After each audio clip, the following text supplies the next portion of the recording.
Hello everyone.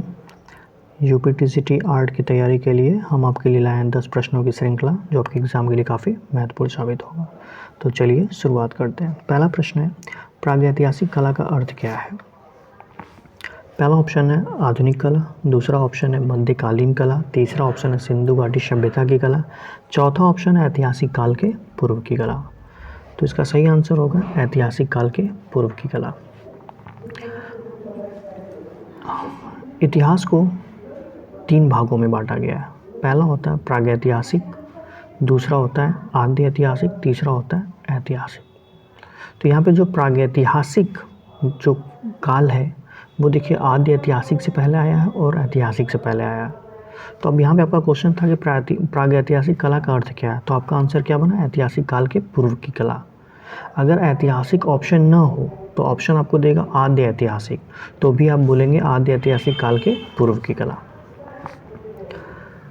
दूसरा प्रश्न है, प्रागैतिहासिक चित्रों के संदर्भ में निम्नलिखित कथनों में से कौन सा कथन असत्य है? पहला ऑप्शन है प्रागैतिहासिक चित्रों का मुख्य विषय शिकार रहा। दूसरा ऑप्शन है प्रागैतिहासिक चित्र गुफावासियों द्वारा बिना किसी कला दक्षता के बनाए गए हैं।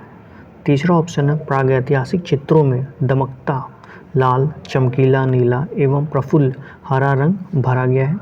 चौथा ऑप्शन है मानव व पशु आकृतियों को बनाने से पहले गुफा की भित्तियों पर पृष्ठभूमि में कहीं कोई रंग की तह नहीं लाई गई थी।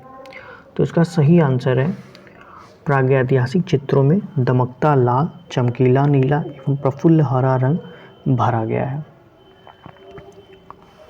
अगला प्रश्न है, फ्रैंको कैटाब्रियन क्षेत्र किसे कहते हैं? आपके पास 4 ऑप्शन है।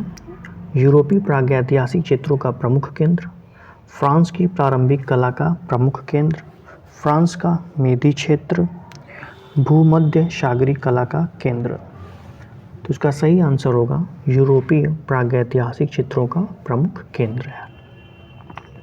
जब आप यूरोपीय चित्रकला के बारे में पढ़ेंगे तो आपको बताया जाएगा कि जो यूरोपीय चित्रकला है यानी यूरोपीय प्रागैतिहासिक काल की जो चित्रों की जो बातें की जाती है उसमें मुख्यतः 2 टाइप के चित्र पाए गए थे। एक था दक्षिणी पश्चिमी फ्रांस का, दूसरा था उत्तरी स्पेन। इन दोनों क्षेत्रों को ही सम्मिलित रूप से फ्रैंको कैटाब्रियन क्षेत्र कहा गया और कहने वाले व्यक्ति का नाम था ओवरमायर एंड बर्किट। अगला प्रश्न है, फ्रैंको कैटाब्रियन क्षेत्र संबंधित है।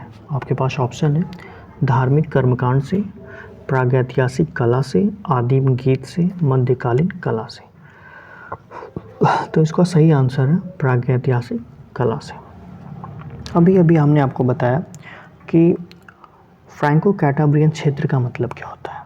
ठीक है, देखिए जो यूरोपीय प्रागैतिहासिक काल के जो चित्र मिले वो मुख्यतः 2 जगह से मिले, कह सकते हैं 2 क्षेत्रों से मिले। पहला था दक्षिणी पश्चिमी फ्रांस और दूसरा था उत्तरी स्पेन। इन दोनों क्षेत्रों को ही सम्मिलित रूप से फ्रैंको कैटाब्रियन क्षेत्र कहा गया है। और फ्रैंको कैटाब्रियन क्षेत्र कहा किसने, यानी किसने रखा इन दोनों क्षेत्रों को, तो उनका नाम था ओवरमायर एंड बर्किट। अगला प्रश्न है, भारत में प्रागैतिहासिक चित्र कहाँ प्राप्त हुए? अब ये देखिए, ये ऑप्शन के ऊपर डिपेंड करता है कि आपके सामने ऑप्शन कैसा चल रहा है। तो पहला ऑप्शन है मुजफ्फरपुर, दूसरा है बिंदकी, तीसरा है खुर्जापुर, चौथा है सरगुजा। तो यहाँ पे आपका सही आंसर हो जाएगा सरगुजा, जो कि छत्तीसगढ़ में पड़ता है। अगला प्रश्न है, प्रागैतिहासिक चित्रों की धरातल क्या है? आपके पास 4 ऑप्शन है, कपड़ा, कागज, सीला, कैनवास। तो इसका सही आंसर होगा सीला। प्रागैतिहासिक मतलब कि आदि मानव के ज़माने की बातें हो रही है, तो उनके ज़माने के जो चित्र थे उनके लिए धरातल सीला या चट्टान ही कह सकते, क्योंकि उनके ज़माने में वो गुफाओं में रहते थे तो गुफाओं पे ही चित्रकारी चालू कर देते थे, चट्टानों पे चालू कर देते थे, पत्थरों पे चालू कर देते थे। उनके पास कागज़ या कपड़ा थोड़ी ना होता था, कैनवास थोड़ी ना होता, उस पर वो चित्रकारी करेंगे अपनी। अगला प्रश्न है, प्रागैतिहासिक भारतीय चित्रकला किस सतह पर बनाई गई है? लकड़ी के पटों पर, ताल पत्रों पर, वृक्ष की छालों पर, चट्टानों पर। इसका सही आंसर क्या होगा? चट्टानों पर। हमने आपको स्टार्टिंग में ही बताया कि प्रागैतिहासिक मतलब समझिए आदिमानव की लाइफ की बातें हो रही है, एकदम पुराने ज़माने के लोगों की बात हो रही है। तो वो लोग जो चित्रकारियाँ करते थे वो लोग चट्टानों पे ही मैक्सिमम करते थे। अगला प्रश्न है, प्रागैतिहासिक चित्र क्या है? ग्रंथ चित्र है, कागज़ पर बने चित्र है, गुफा चित्र है, वस्त्र पर बने चित्र है। तो आपको भी बताया कि वो लोग गुफाओं में रहते थे तो गुफा ही में ही चित्र बनाएंगे, तो आपका आंसर सही हो जाएगा गुहा चित्र। अगला है, प्रागैतिहासिक शिला चित्रों का विषय क्या था?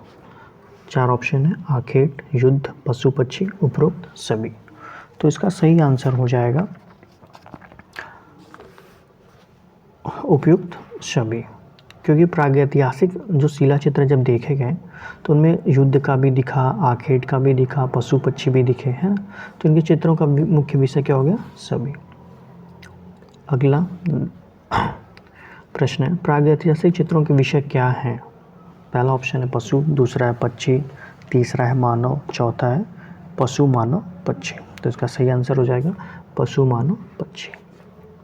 तो चलिए इसके इसी के साथ समाप्त होती है सीरीज़।